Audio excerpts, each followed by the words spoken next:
Look at this guys, akala nyo normal na mangrove lang to sa Puerto Galera. Yung mga mangrove lang makikita nyo.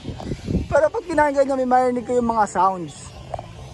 Yung pala napakadaming paniki niyan, look at this. O yan yung mga nakasabit. Ang daming bat niyan, ang daming paniki niyan, oh. Ayun o, lumipad pa yung isa, oh. Oh. Diba, yun, oh.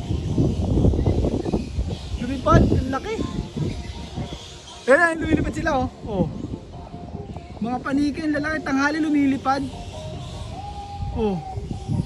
Ayun, dami kaya, look. Oh. Wow. Grabe, ang dami. Ay, hindi nyo siya mapapansin. Oh. Grabe, ang lalaki. Ay, nasabi tayo sa mga puno-puno, ang dami. So, punta nyo rito kung pupunta kayo ng Puerto Galera. Ayan. Ito yung baba niya, oh. Nakasabit lang. Ngayon lang nakakita ng paniki na lipad sa tanghali. Dito ko lang nakita yun sa Puerto Galera. Ayan, oh. Dami.